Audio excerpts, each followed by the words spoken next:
शहर शहर, जिसकी खबरों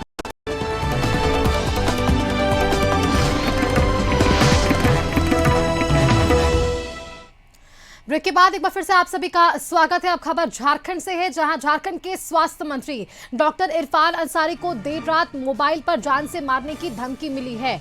ये बड़ी जानकारी सामने आ पा रही है, जिसके बाद सुरक्षा एजेंसियां अलर्ट मोड पर है। आपको जानकारी दें कि धमकी देने वाले युवक ने फोन कर स्वास्थ्य मंत्री को जान से मारने की धमकी दी है।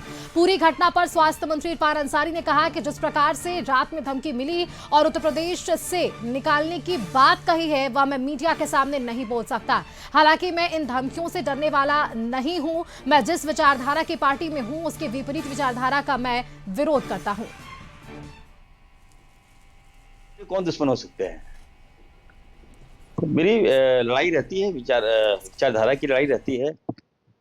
पार्टियों में हम जिस पार्टी से बिलोंग करते हैं, अन्य पार्टी में तो हम तकरार तो चलता ही रहता है। हम सेकुलर हैं और जनता ने हमें जिस पद पे दिया है, तो ऑब्वियस मैं आवाज उठाऊंगा ही।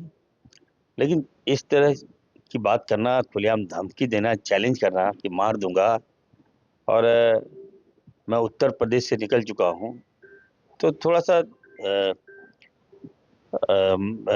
खराब लगता है मुझे।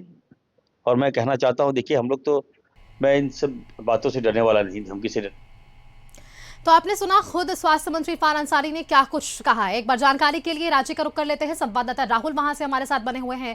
राहुल, ये पहला मौका नहीं है जब स्वास्थ्य मंत्री डॉक्टर इरफान अंसारी को ये धमकी मिली हो। आपको याद है, इससे पहले भी स्वास्थ्य मंत्री के साथ साथ सुदिव्य कुमार सोनू मंत्री को भी जो है धमकी मिली थी। लगातार ऐसे मामले सामने आ रहे हैं और पिछले दिनों हमने देखा था बीजेपी की तरफ से भी लॉ एंड ऑर्डर को लेकर सवाल खड़े किए गए थे और कहा गया था कि राज्य में अगर अधिकारी, मंत्री और विधायक ही सुरक्षित नहीं है, तो आम लोगों की, जनता की सुरक्षा कैसे करेगी सरकार। तो कहीं ना कहीं सुरक्षा को लेकर, लॉ एंड ऑर्डर को लेकर भी इस पे कई सवाल जुड़ गए हैं। राहुल, हाँ जी, बिल्कुल। जिस तरीके से पूर्व के दिनों में लॉ एंड ऑर्डर को लेकर पूर्व मुख्यमंत्री रघुवर दास ने सवाल खड़े किए थे, और बीती रात आप देखेंगे तो राजधानी रांची के रातू रोड में गोलीबारी हुई है। एक लोग की हत्या कर दी गई है, वहीं दूसरा व्यक्ति घायल है जिसका रिम्स में इलाज चल रहा है, और घर में घुसकर बदमाशों ने गोलीबारी की है। हालांकि अगर मंत्री के मामले की बात करें तो इससे पहले भी स्वास्थ्य मंत्री को धमकियां मिली हैं, और विधायक जब वो थे तब भी उन्हें धमकियां लगातार मिलती रही हैं। लेकिन हाल में जो घटना घटी, यानी कल रविवार को उन्हें उत्तर प्रदेश के एक नंबर से फोन आ रहा है, जो सिम कार्ड नैना देवी के नाम से रजिस्टर्ड है।